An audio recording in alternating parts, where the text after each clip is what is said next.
کیوں جی؟ آپ نے کبھی سنا کسی عالم سے جو کہ سپیکر پہ اذان دینے والے مؤذن کو 7 اذانوں کے ثواب کے برابر ثواب ہوتا ہے؟ کبھی سنا؟ یہ دنیا کی ایک ایجاد ہے، اس کا دین سے تعلق، بغیر سپیکر کے اذان دو یا سپیکر میں اذان دو، ثواب میں دونوں برابر ہیں۔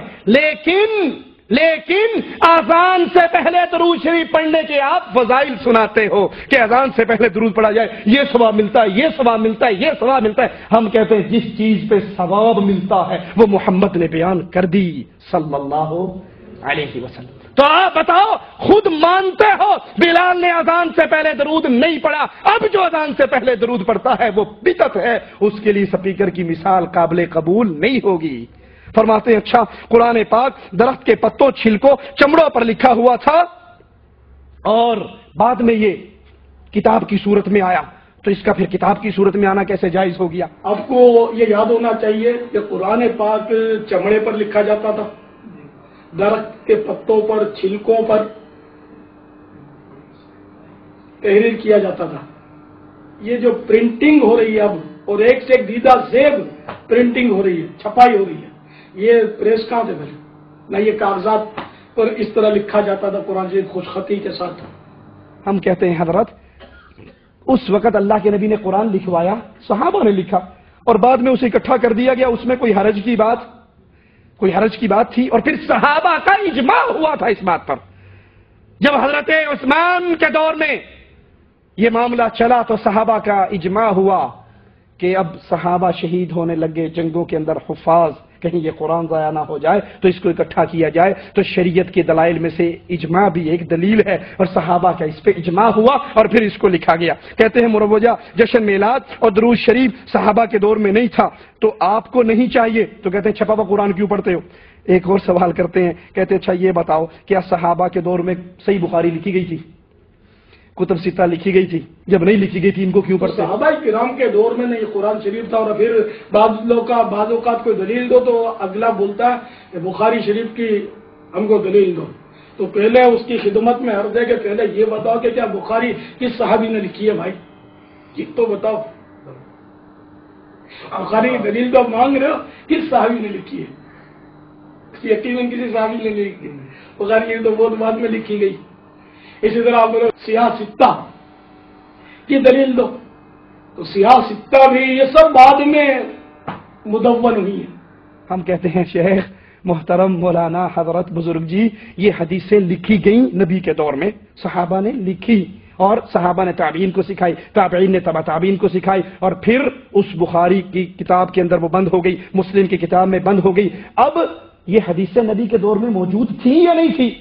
تھی، انہی کو لکھا گیا۔ ہم یہ نہیں کہتے چونکہ جو امام بخاری نے لکھا ہے وہ مانیں گے، امام بخاری بھی محمد کی حدیث لے کر آ رہے ہیں، اس لیے مان رہے ہیں کہ امام بخاری سے یہ پہلے حدیث ان کے استاد نے لکھی، ان سے پہلے ان کے استاد نے لکھی، پھر تابعی نے لکھی، پھر صحابی نے لکھی، یہ وہاں سے سلسلہ چلا آ رہا ہے۔ یہ آپ کے جشن میلاد النبی پہ دلیل نہیں بنتا۔ پھر کہتے ہیں اچھا کوئی ثابت کر دے کہ صحابہ کرام کے دور میں سبز گنبد تھا، سبز گنبد کی ہے نا مدینہ شریف میں جا کر، تو کوئی ثابت کر دے کہ صحابہ کرام کے دور میں سبز گنبد تھا، تو خوشی خوشی آپ سبز گنبد کی تو زیارت کر رہے ہیں۔ صحابہ کرام کے دور میں تو سبز گنبد تھا نہیں، بلکہ شروع میں جب گنبد بنا بھی صدیوں کے بعد بنا ہے۔ قبر نبی پر جو سبز گنبد ہے، تو مولانا الیاس قادری کہتے ہیں کوئی ثابت کر دے کہ نبی کے دور میں تھا، تو ہم تو پہلے ہی کہتے ہیں کہ یہ نبی کے دور میں، یہ صحابہ کے دور میں، یہ تابعین کے دور میں، یہ تبع تابعین کے دور میں، یہ محدثین کے دور میں، یہ تو ترکیوں کے دور میں بنا ہے، یہ تو بہت بعد کے اندر جا کر یہ گنبد بنا۔ اور مولانا الیاس قادری صاحب خود کہتے ہیں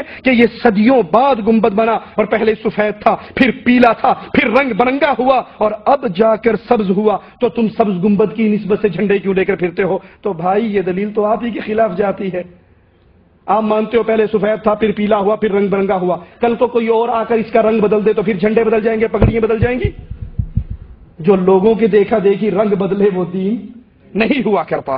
کہتے ہیں ان وسوسوں پہ نہ جاؤ اور خوب جوش سے جشن عید میلاد مناؤ۔ اور اس کے فضائل بیان کرتے ہوئے کہتے ہیں ابن حجر مکی نے نعمت الکبریٰ صفحہ نمبر 12 پر نقل کیا ہے، 12 پر نقل کیا ہے کہ جنید بغدادی نے فرمایا محفل میلاد میں ادب و تعظیم سے حاضری دینے والے کا ایمان سلامت رہے گا۔ جنید بغدادی کا قول آپ کو مبارک ہو، ہمیں محمد رسول اللہ کا قول دے دو۔ النعمت الکبریٰ، صفحہ 12 پر نقل فرماتے ہیں، حضرت سیدنا جنید بغدادی علیہ رحمت اللہ الہادی نے فرمایا، محفل میلاد مصطفیٰ صلی اللہ تعالی علیہ وآلہ وسلم میں ادب و تعظیم کے ساتھ حاضری دینے والے کا ایمان سلامت رہے گا۔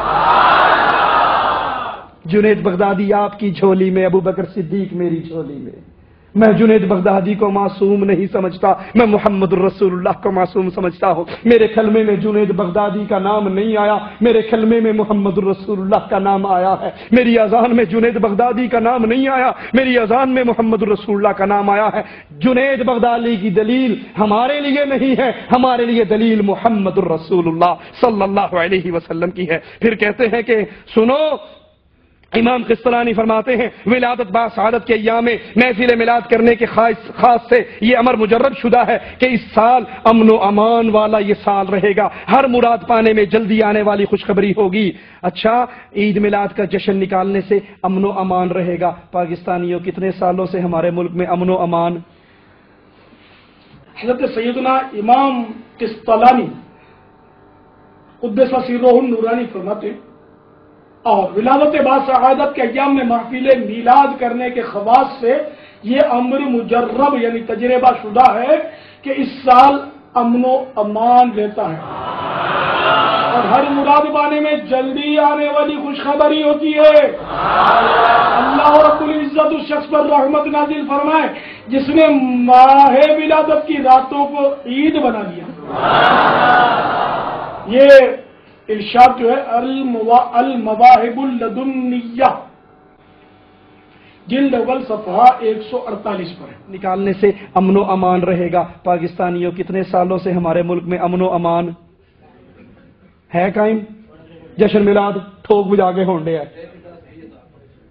ارے اگر جشن میلاد منانے سے امن قائم ہوتا، کراچی کے اندر تمہارے جشن میلاد کے جلوس میں ہی خودکش دھماکہ کیوں ہوا؟